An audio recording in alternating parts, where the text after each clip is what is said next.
अगले 10 दिनों में देश की राजनीति जो बदल रही है वो बहुत महत्वपूर्ण है। पिछले कुछ दिनों में जो बदली है उससे भी कम मत आंकी है। घोसी का चुनाव तो एक नमूना है। उत्तर प्रदेश की 80 सीटों पे क्या होगा ये डर भी होगा प्रधानमंत्री जी को। प्रधानमंत्री जी पिछले दिनों सारे के सारे श्रेय खुद लेना चाहते हैं। G20 का पूरा श्रेय वो विपक्ष तो क्या, दूसरी पार्टियां क्या, वो तो अपनी पार्टी के नेताओं को भी देने को तैयार नहीं है। वो उन्हें लगता है कि पूरा G20 माननीय प्रधानमंत्री नरेंद्र मोदी के कंधे पे हो रहा है और वो चाहते हैं इसीलिए हो रहा है। और मुझसे पहले बता चुके हमारे माननीय अखिल स्वामी जी की किस तरह राष्ट्राध्यक्ष नाराज होकर लौटे। केवल ये अच्छे खानसामा है हमारे प्रधानमंत्री जी। हम ये खिलाएंगे, हम ये शाकाहारी व्यंजन कराएंगे, ये कराएंगे, कोई नीति की बात करना नहीं चाहते। और हिमंत बिस्व शर्मा क्योंकि उनको कोई काम है नहीं और उनकी नैया डोल रही है, प्रशांत जी बता चुके हैं किस तरह डोल रही है नैया, उनकी रेटिंग गिर रही है। तो मोदी जी की नजरों में आने के लिए उनका एकमात्र काम बचा है कि स्मृति ईरानी की तरह वे भी राहुल गांधी पर व्यक्तिगत आक्षेप करें। अगर राहुल गांधी के गांधी सरनेम पर उन्हें आपत्ति है तो क्या पता कल को वो आम्बेडकर जी के सरनेम पे भी आपत्ति करें कि बाबा साहब भीमराव के पिताजी का नाम तो रामजी सकपाल था, तो बाबा साहब का नाम भीमराव सकपाल क्यों नहीं है, वो ये भी कह सकते हैं। जब इन लोगों को स्टैंड अप इंडिया बनाने में, मेक इन इंडिया बनाने में, इन सब योजनाओं पे कोई आपत्ति नहीं है, लेकिन गठबंधन का नाम संक्षिप्त रूप में अगर इंडिया है तो सबसे ज्यादा तकलीफ है। और जैसा कि सब जानते हैं कि हमारे माननीय प्रधानमंत्री पूरे देश का बोझ अपने कंधों पर लेकर ही चल रहे हैं। विचारों की कमर चरमरा रही होगी, तो कितना वजन उनके कंधों पे है। देश की जितनी योजना है सब प्रधानमंत्री के नाम पे है। वो नरेंद्र मोदी नाम रखना चाहते होंगे कि नरेंद्र मोदी योजना, लेकिन क्या करें, प्रधानमंत्री रोजगार योजना नाम रखना पड़ा, प्रधानमंत्री फसल बीमा योजना नाम रखना पड़ा, नरेंद्र मोदी फसल बीमा नहीं कर सकते थे। प्रधानमंत्री रोजगार प्रोत्साहन योजना, प्रधानमंत्री कौशल विकास योजना, प्रधानमंत्री वय वंदना योजना, प्रधानमंत्री कर्मयोगी मानधन योजना, प्रधानमंत्री श्रम योगी योजना, प्रधानमंत्री उज्ज्वला योजना, प्रधानमंत्री मुद्रा लोन योजना, प्रधानमंत्री फसल बीमा योजना, प्रधानमंत्री ग्रामीण आवास योजना, प्रधानमंत्री आयुष्मान भारत योजना, प्रधानमंत्री कर्मयोगी मानधन योजना, धन लक्ष्मी योजना, सारी योजनाओं के नाम उनका बस चले तो वो प्रधानमंत्री नरेंद्र मोदी के नाम पे रख दे, लेकिन उनके बस में नहीं है। मुझे ये लगता है कि हमारे माननीय प्रधानमंत्री इतने बड़े मैं कहूँगा कलाकार हैं कि अगर आगामी वो ये भी व्यवस्था कर सकते हैं कि अगले चुनाव में जिस पार्टी को कम वोट मिलेंगे वो पार्टी जीतेगी, क्योंकि उन्हें अंदाज हो गया होगा कि बीजेपी की क्या हालत होने वाली है।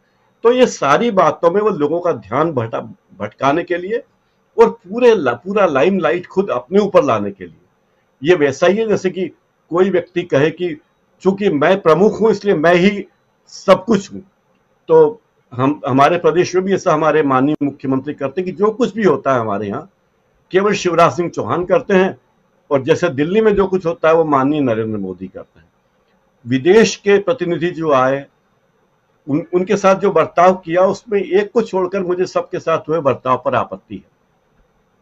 कनाडा के ट्रूडो जी के साथ जो बर्ताव हुआ उससे तो मैं सहमत हूं कि उनको 30 सेकंड भी क्यों दिए गए, देने की जरूरत नहीं थी, क्योंकि हमारे देश की अखंडता से जो व्यक्ति खिलवाड़ करने की कोशिश करे तो भाई तुम्हें बहुत सहानुभूति है ट्रूडो साहब, खालिस्तानियों से, इतने खालिस्तान समर्थक लोग आपके देश में हैं, आपके देश पे जमीन बहुत सारा जमीन है, तो आप थोड़ा हिस्सा दे दो उनको।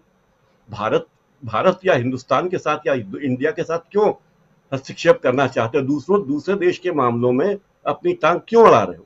चीन के मामले में टांग अड़ाते नहीं हो, जब चीन में आंदोलन होते आप टांग अड़ाते नहीं हो, भारत के मामले में क्यों टांग अड़ा रहे हो। तो मुझे लगता है उनको छोड़कर बाकी सबके साथ गलत हुआ। और इस देश में प्रधानमंत्री के पास क्योंकि कोई एजेंडा है ही नहीं, तो वो जो बात एजेंडा में नहीं होती, ऐसा है राजीव जी कि एक दिन मैं घर आया और खाना तैयार नहीं था। मैंने श्रीमती जी से कहा कि खाना क्यों नहीं बना। उन्होंने कहा आपने इस कमरे की दीवार पीली क्यों पुतवाई है, नीली होनी थी।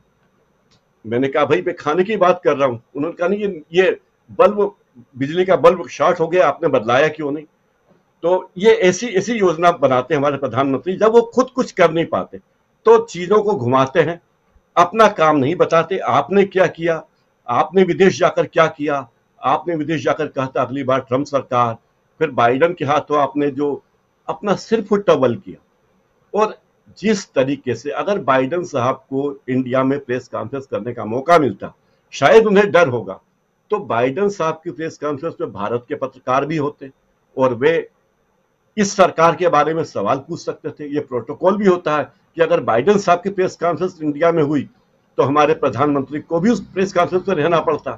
तो वे नहीं चाहते होंगे कि उन्हें उस प्रेस कॉन्फ्रेंस में रहना पड़े, इसलिए उन्होंने कहा कि न रहेगा बांस न बजेगी बांसुरी, भारत में बाइडन साहब को प्रेस से बात करने ही मत दो, क्योंकि उनकी उनकी मजबूरी खत्म हो गई इससे। तो बहुत सारे प्रसंग मुझे दिखते हैं। हमारे प्रधानमंत्री को एक ही काम है, पूरे 5 साल उन्हें एक ही काम है कि किस तरह बीजेपी का प्रचार करें, किस तरह सरकारी धन का, सरकारी संस्थाओं का उपयोग बीजेपी के हित में करें और किस तरह आरएसएस के एजेंडों को लागू करने के लिए आगे बढ़ें। इसके अलावा उनके पास कोई विजन नहीं है। आप विजन की बात करें तो माननीय दीनदयाल उपाध्याय जी का विजन क्या था, मुझे तो आज तक समझ में नहीं आया। तो ऐसे यही उनके विजन है, गुरु गोलवलकर का विजन उनका विजन है, विजन के नाम पर उनके पास यही है। और भारत और इंडिया को लेकर उनकी जो भी मशक्कत, उन्हें लगता है कि अगर इंडिया कहेंगे तो इस संगठन का, इस गठबंधन का प्रचार हो जाएगा, इसलिए उन्हें लगता है भारत कहें। तो ये उनकी मतलब ये दिखाता है कि उनकी मति कितनी बड़ी है। एक श्रीमती इंदिरा गांधी प्रधानमंत्री थी जिनकी मति बहुत बड़ी थी, लेकिन अब जो प्रधानमंत्री हमारे हैं उनके पास मति की थोड़ी कमी है। राजीव जी। श्रीमती इंदिरा गांधी से लेकर आज के प्रधानमंत्री तक, और इन सब के बीच G20 और राहुल गांधी की विदेश यात्रा, G20 से क्या कुछ निकल के आया? क्या प्रधानमंत्री नरेंद्र मोदी विश्व गुरु बन गए? अगर कोई भी व्यक्ति ये चाहेगा कि मैं अपने परिवार के किसी व्यक्ति के खिलाफ चुनाव लड़ूं, तो वो मैं लड़ने वाला नहीं हूं, मैं ये चुनाव नहीं लड़ूंगा। मध्य प्रदेश में लगातार हर दिन कोई ना कोई बड़ा नेता बीजेपी का, चाहे सांसद हो, विधायक हो, पूर्व विधायक हो, लगातार पार्टी छोड़ छोड़कर कांग्रेस में जा रहा है और इससे बीजेपी की बड़ी फजीयत हो रही है। लगातार इसमें सबसे ज्यादा लोग जा रहे हैं चंबल ग्वालियर इलाके के, जो सिंधिया जी का इलाका माना जाता है। यहाँ के बीजेपी के कार्यकर्ताओं का ये कहना है कि जब से दूसरी पार्टी यानी कांग्रेस के लोग बीजेपी में आए हैं तो बीजेपी में हमारा वजूद खत्म हो गया है, हमें कोई पूछने वाला नहीं बचा, पार्टी हमारी बात सुनती नहीं है। और दूसरी बात यह है कि हमारी पार्टी उन लोगों के ब्लैकमेलिंग का शिकार हो रही है। सारे कमाऊ माने जाने वाले पद उनको दे दिए गए हैं और वे खूब पैसे कमा रहे हैं, वसूली कर रहे हैं और न पार्टी फंड में दे रहे हैं, न हमें कमाने का मौका दे रहे हैं। ये बहुत व्यापक नाराजगी बीजेपी में है और इसी नाराजगी का असर देखने को मिला कि बीजेपी इस तरह बौखलाई हुई लगती है। बीजेपी को लगता है कि क्या करें, हमारे नेता एक के बाद एक जा रहे हैं, इसीलिए बीजेपी के अमित शाह लगातार मध्य प्रदेश में डेरा डाले हुए हैं। प्रधानमंत्री नरेंद्र मोदी खुद किसी न किसी बहाने लगातार मध्य प्रदेश आते जा रहे हैं। अब वे जल्दी ही मध्य प्रदेश में आने वाले हैं। इंदौर में मेट्रो का ट्रायल रन होगा, तो केवल 6 किलोमीटर 5.5 किलोमीटर का ही ट्रायल रन होने वाला है, तो उसके उद्घाटन के लिए वे आने वाले हैं। इंदौर में जो मेट्रो चलेगी वो एयरपोर्ट के पास गांधीनगर नाम के एक स्टेशन से MR10 के डिपो तक चलेगी और वहां कोई ट्रैफिक नहीं।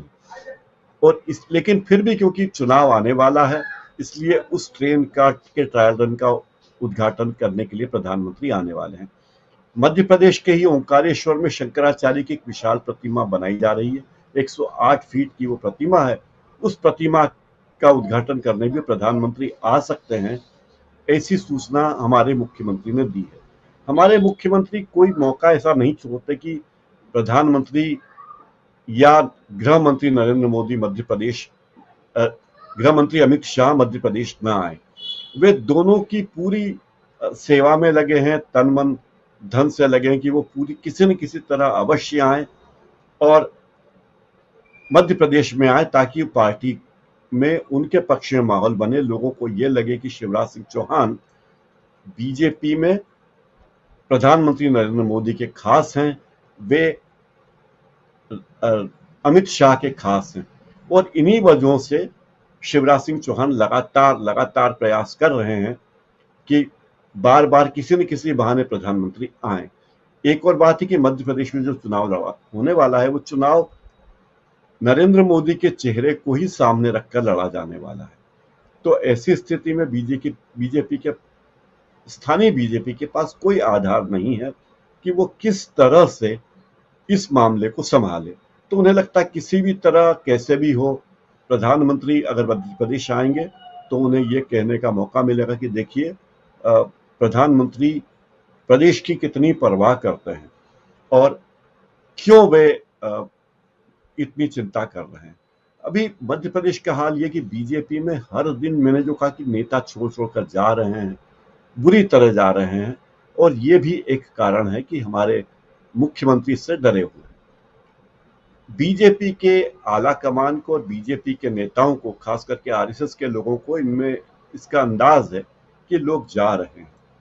कुछ दिनों पहले वीरेंद्र रघुवंशी गए थे, भंवर सिंह शेखावत गए थे, गिरिजा शंकर शर्मा ने जो कल कमलनाथ से मिले, उन्होंने पहले ही बीजेपी छोड़ दी थी पिछले हफ्ते, लेकिन उन्होंने कांग्रेस ज्वाइन करने की घोषणा नहीं की थी। तब उन्होंने कांग्रेस ज्वाइन करने की घोषणा भी कर दी है।